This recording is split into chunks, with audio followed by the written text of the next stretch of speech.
जिज्ञासु श्रोताओं, तैयार हो ना आगे की कहानी सुनने के लिए। हाँ, अभी हम शुरू करेंगे कहानी। उससे पहले प्रभु की स्तुति करते हैं। आत्मानंदी अनंत सिद्ध अरिहंत आचार्य श्री उपाध्याय जी, लोक विराजित साधु साध्विगण सारे, संयम सुशोभित श्री, हाथों को जोड़ मान मोड़ वंदन, करती हूँ मैं अहर्निशम, संबोधि करो प्रदान प्रभु कृपालु, पापों का कर सकूं शमन, पापों का कर सकूं हनन।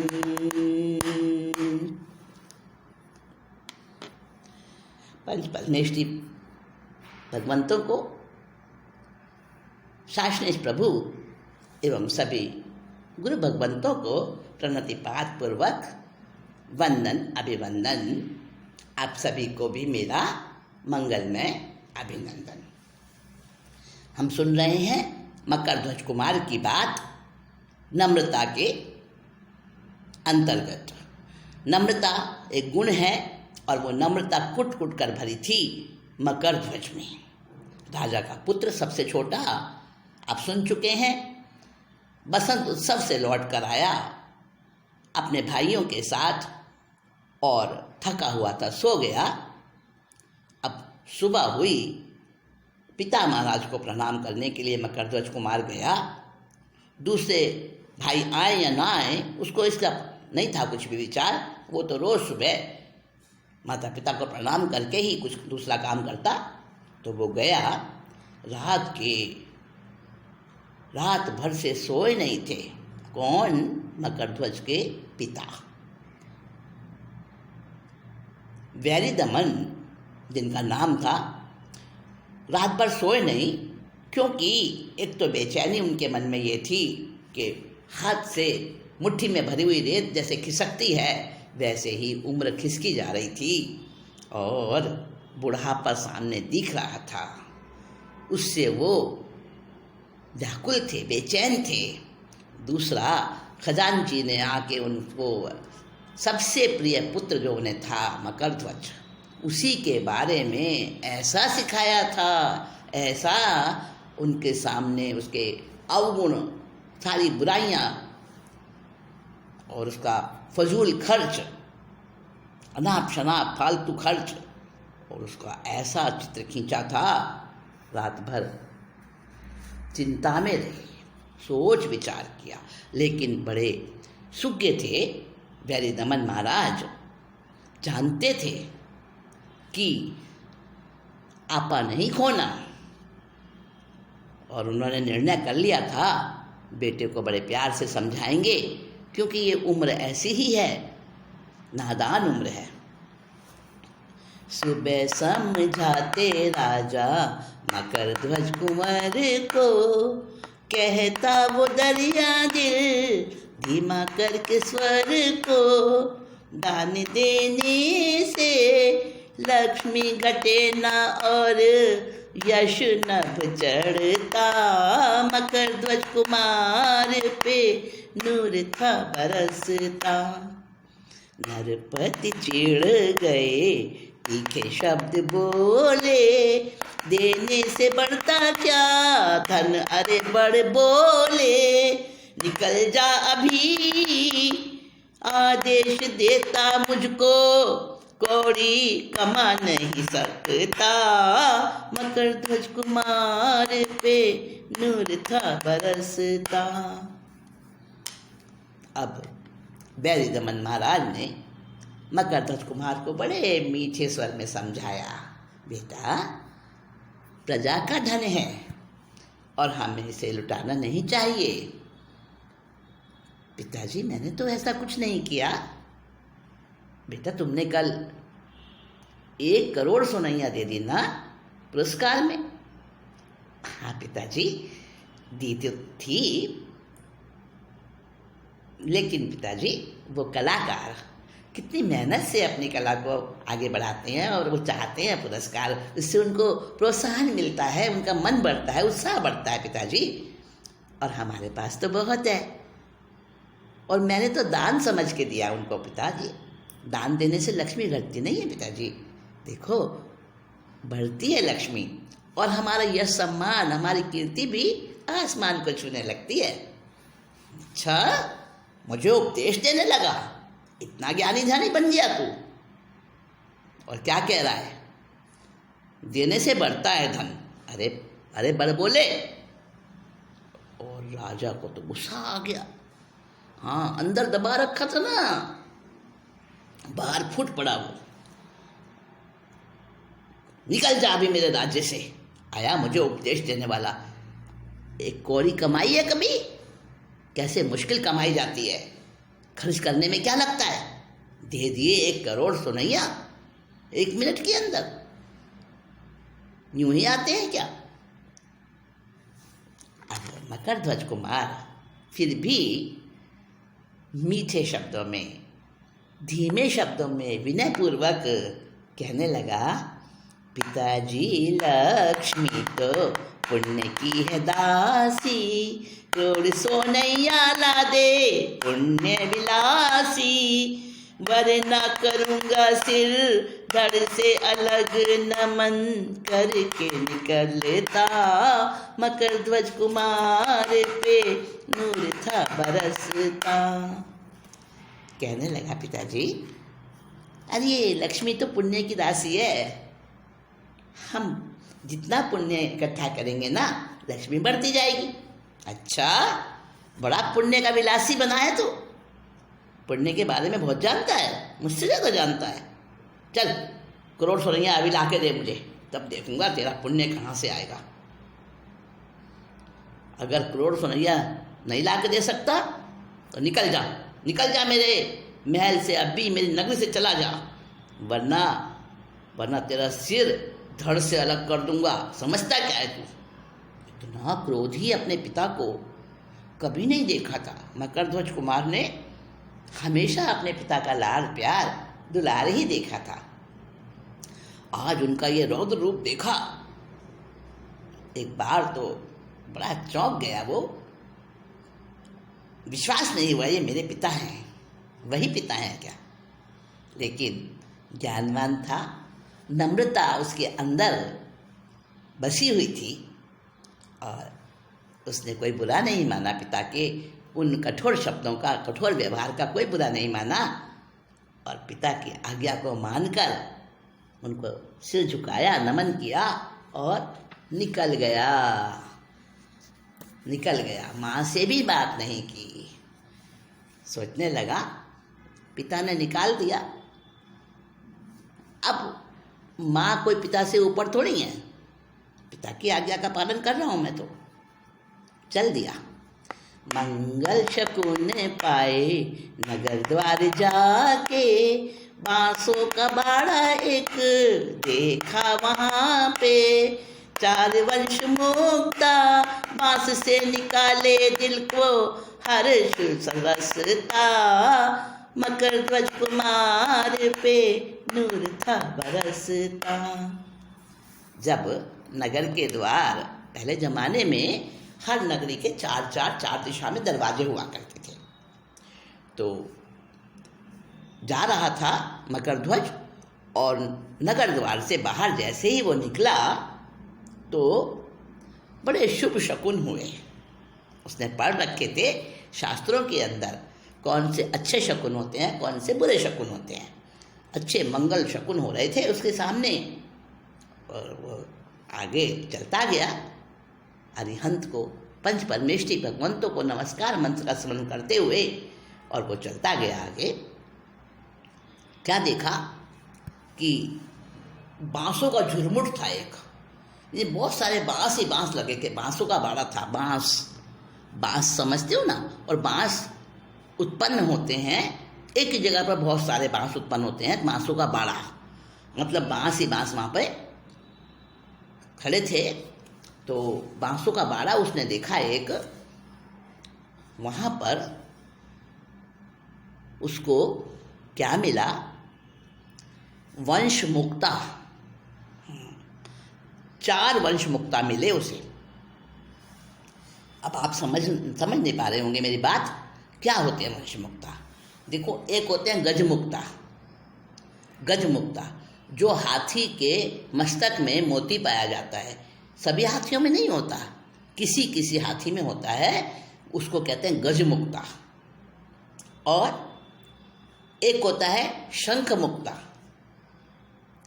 यानी कोई कोई शंख में मोती, सच्चा मोती बन जाता है, शंख मुक्ता होता है वो। और एक होता है वंश मुक्ता।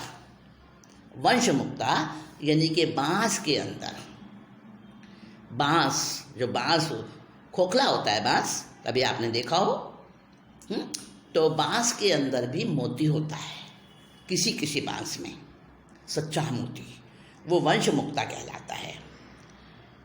तो ये गज मुक्ता, शंख मुक्ता, वंश मुक्ता ये बड़े दुर्लभ होते हैं, किसी पुण्यशाली को ही मिलते हैं, बड़े कीमती होते हैं, बड़े शुभ होते हैं, मंगलमय होते हैं। तो उसको तो मिल गए, हाँ, मकरध्वज कुमार को मिल गए 4, एक नहीं 4 मिले। तो उसने ले लिए, आगे बढ़ गया। कीमती दुर्लभ हैं शंख गज मुक्ता, पुण्य की सुलभता से पाए वंश मुक्ता। आगे बढ़ा तो मुनिराज दिखे देव, रिद्धि से द्विज जाता। मकरध्वज कुमार पे नूर था बरसता।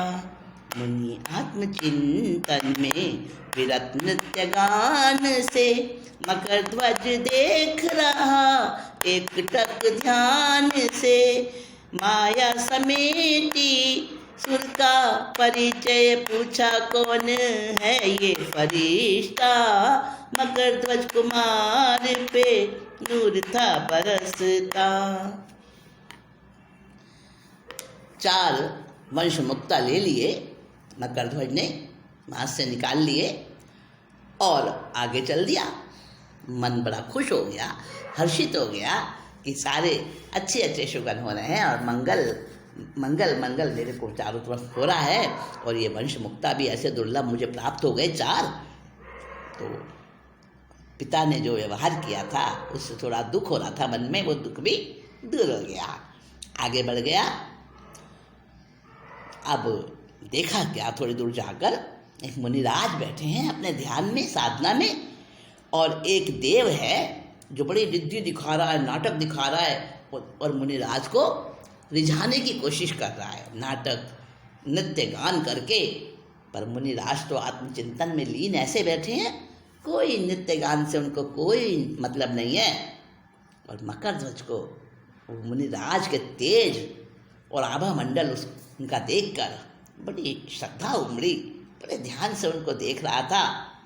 और जब उस देवता ने अपनी माया समेटी तो पूछा, मकरध्वज ने मुनिराज से, मुनिराज ने भी अपना ध्यान खोला, देवता ने माया समेटी और चरणों में वंदन करके वो देव भी बैठ गया और ये भी बैठ गया, मकरध्वज कुमार भी वहाँ बैठ गया। मुनिराज से पूछने लगा,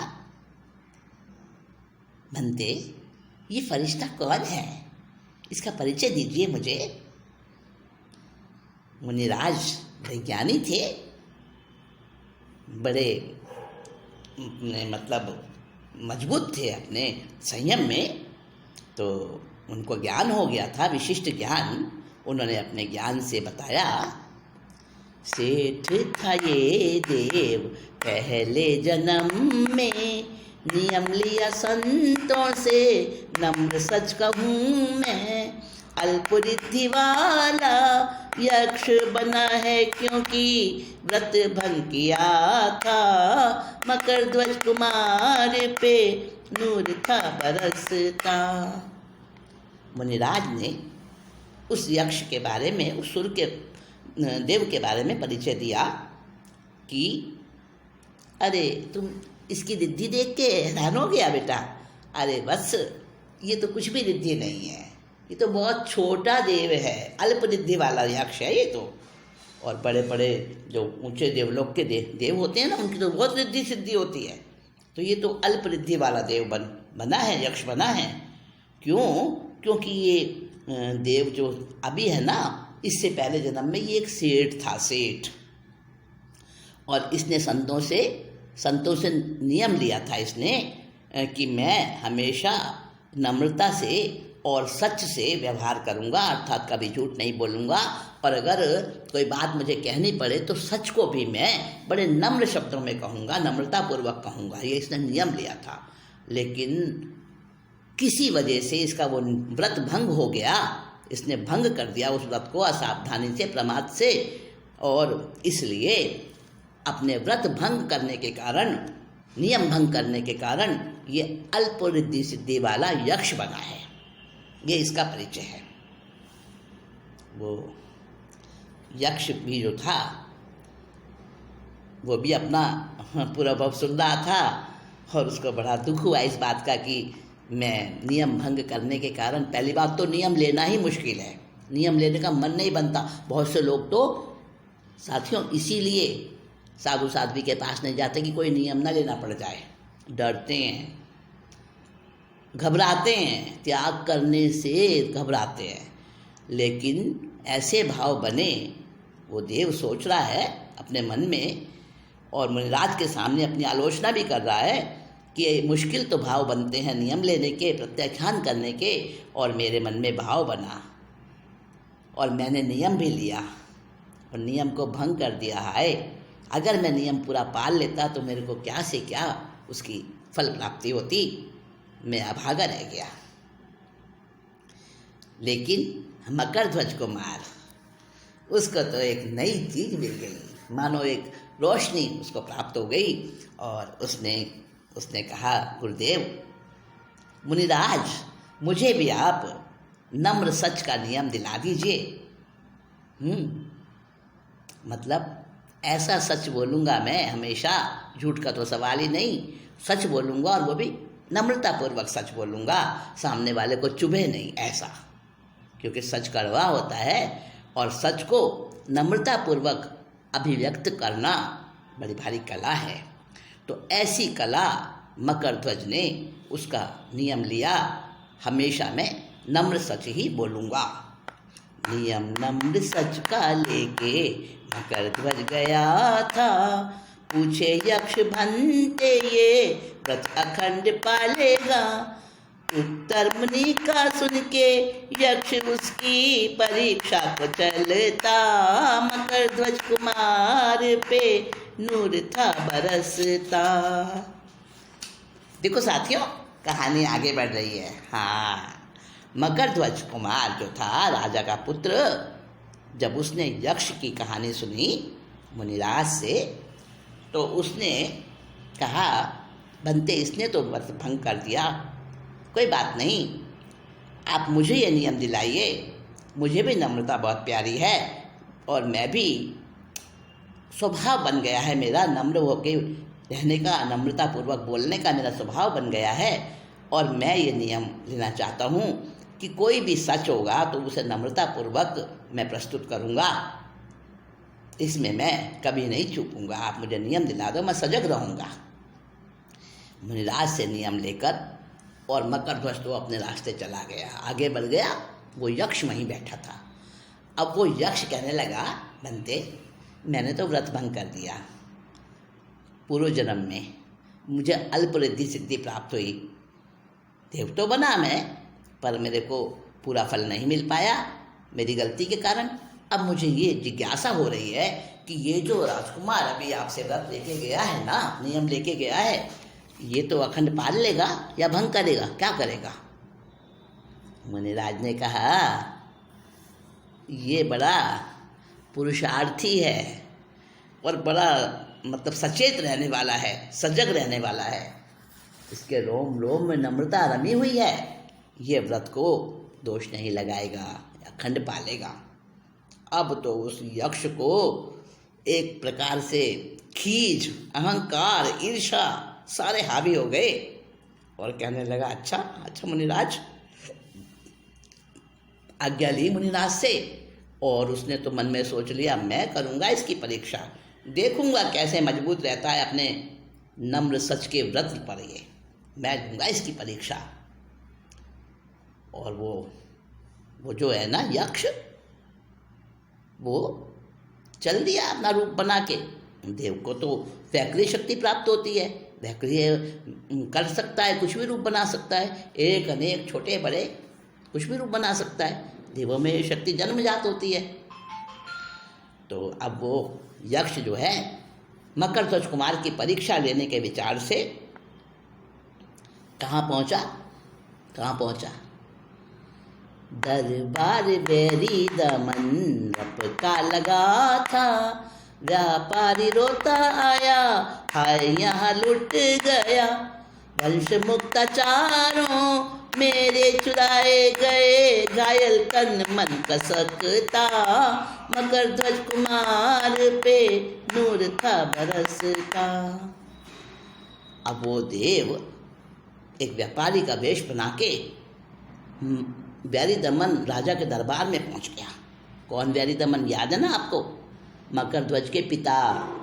हाँ, और रोता रोता कहने लगा, अरे मैं तो परदेशी व्यापारी हूँ, आपके राज्य की बड़ी प्रशंसा सुनी थी, यहाँ पे व्यापारी आते हैं व्यापार करने दूसरे दूसरे देशों से, अरे मैं तो लुट गया, मेरे 4 वंश मुक्ता थे वो चुराए गए, हाय मेरा तन मन, मैं बड़ा घायल हो गया हूँ राजन, आपकी नगरी में आके मैंने ऐसा नहीं सोचा था, क्या हो गया, ये आपकी कैसी राज्य व्यवस्था है, आपके यहाँ चोर ऐसे ही खुले घूमते हैं क्या?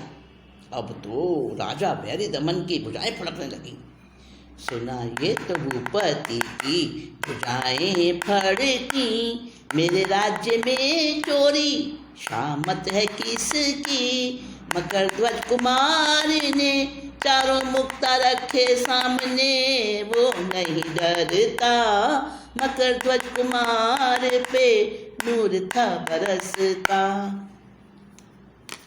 अब राजा ने जब उस व्यापारी को रोते देखा बैरी दमन ने, तो उनको बड़ा गुस्सा आया, आंखें लाल करते हुए कोतवाल और नगर रक्षक की तरफ देखा, मेरे राज्य में चोरी हो गई है, कैसा काम करते हो तुम, कैसी ड्यूटी देते हो तुम, इतना प्रमाद।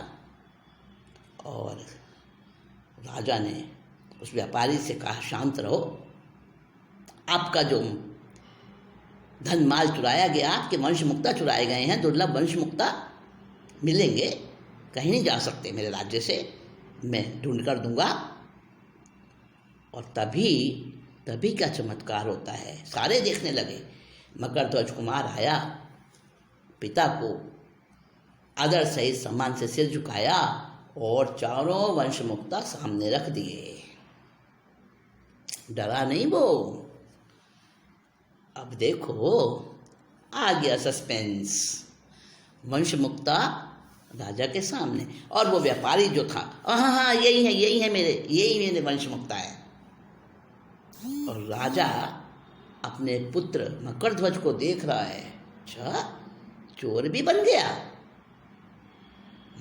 ऐसा ही लगेगा ना, क्योंकि वो कह रहा है मेरे वंश मुक्ता चुराए गए और राजकुमार ने वो 4 वंश मुक्ता रख दिए लाके, तो इसका मतलब इसने चोरी की होगी। नाराज तो पहले से था ही वंश, मतलब राजा बैरी दमन अपने मकरध्वज पुत्र पर नाराज तो था ही। अब उस नाराजी में कहते हैं आग में घी पड़ जाना, वो वाली हालत बैरी दमन महाराज की हो रही है, लेकिन मकरध्वज कुमार बिल्कुल निडर खड़ा है। तो क्या करेगा, क्या फैसला होगा बैरी दमन का? और वो देव जो परीक्षा लेने आया है व्यापारी बन के, आगे क्या इसकी घटना किस प्रकार से किस रूप में, ये आगे अंत होगा इस कहानी का, अच्छा होगा बुरा होगा। हाँ हाँ हाँ, आप कल्पना कर रहे होंगे, करते रहिए कल्पना। हाँ, अभी मैं थोड़ी देर में फिर आऊँगी। मैं अगली मीटिंग में जब हम बैठेंगे तब इस कहानी का हम समापन करेंगे, और नम्र सच का जो नियम लिया था मकरध्वज ने, कैसे अपने नियम को वो पालन करेगा हम देखेंगे, सुनेंगे आगे कहानी में। तो तब तक के लिए आज्ञा दीजिए, नमस्कार।